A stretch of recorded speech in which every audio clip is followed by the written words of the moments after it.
दोस्तों, हमारे कुरुक्षेत्र की गाथाएं के इस एपिसोड में हम एक और महत्वपूर्ण मोड़ पर पहुंचे हैं।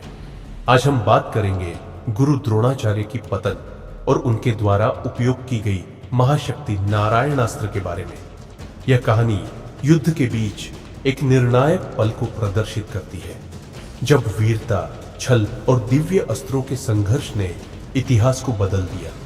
तो चलिए इस महाकाव्य को जानते हैं और याद करते हैं उस दिन को जब गुरु द्रोणाचार्य का पतन हुआ।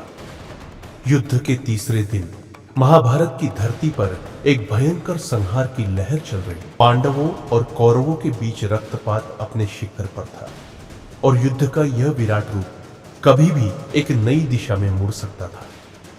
लेकिन इस दिन का एक नया और दिल दहला देने वाला मोड़ आ गया, जब गुरु द्रोणाचार्य की अद्वितीय विद्या और उनकी वीरता ने भी अपनी सीमा पार की। गुरु द्रोणाचार्य महाभारत के सबसे महान आचार्य, जिनके पास युद्ध की सभी विधाओं का अद्भुत ज्ञान था, अब कौरवों के लिए अजेय बन चुके थे। उनका युद्ध कौशल ऐसा था कि पांडवों के लिए उनका सामना करना असंभव सा लग रहा था। लेकिन इस दिन एक ऐसा हादसा हुआ जिसने युद्ध के रुख को बदल दिया। द्रोणाचार्य की वीरता और उनकी युद्ध नीतियां पांडवों के लिए एक बड़ी चुनौती बन चुकी थी, लेकिन युधिष्ठिर की एक गलती ने यह सब बदल दिया। पांडवों ने एक भयंकर छल का सहारा लिया। उन्होंने द्रोणाचार्य से यह झूठ बोला कि उनका प्रिय पुत्र अश्वत्थामा मारा गया है। युधिष्ठिर ने यह झूठ बोला, अश्वत्थामा मरा गया है। यह वाक्य द्रोणाचार्य के दिल में गहरा आघात लेकर आया। गुरु ने यह बात सुनी, लेकिन उनका मस्तिष्क सत्य से जुड़ा था जिसे वे समझने में असमर्थ थे। इस धोखे के कारण द्रोणाचार्य की मानसिक स्थिति टूट गई और उन्होंने अपनी वीरता खो दी। उनका अस्तित्व जैसे पूरी तरह से नष्ट हो गया और यही वह पल था जब उन्होंने युद्ध से बाहर कदम रखा। लेकिन द्रोणाचार्य का पलायन केवल उनके लिए नहीं था। उनका ज्ञान और उनकी शक्ति अब भी कौरवों के साथ थी।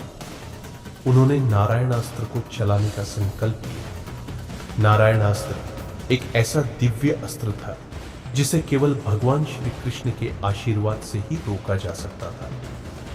यह अस्त्र एक विनाशकारी शक्ति जो सब कुछ को जलाकर राख कर देती थी।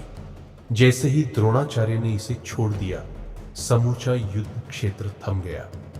यह अस्त्र जो अपने आप में एक भगवान का रूप था, एक अजेय बल के रूप में सभी को भयभीत करने लगा। लेकिन भगवान श्री कृष्ण ने समय पर अपनी उपस्थिति दर्ज की। उन्होंने अपने दिव्य चमत्कार से नारायणास्त्र का प्रभाव शांत किया और उसे नष्ट कर दिया। इस क्षण ने सिद्ध कर दिया कि इस युद्ध में केवल भगवान की इच्छा ही सर्वोपरि है। गुरु द्रोणाचार्य का पतन और नारायणास्त्र का प्रहार महाभारत के युद्ध का एक अविस्मरणीय और निर्णायक पल था। यह घटना हमें यह सिखाती है कि युद्ध के मैदान में जितनी शक्ति होती है, उससे कहीं अधिक महत्वपूर्ण होती है सती और धर्म की शक्ति। दोस्तों, इस कहानी का आज का अध्याय यहीं समाप्त होता है। अगर आपको यह एपिसोड पसंद आया हो तो कृपया लाइक और सब्सक्राइब करें और अगली कड़ी के लिए जुड़े रहें। हम जल्द ही मिलेंगे एक नई कहानी के साथ।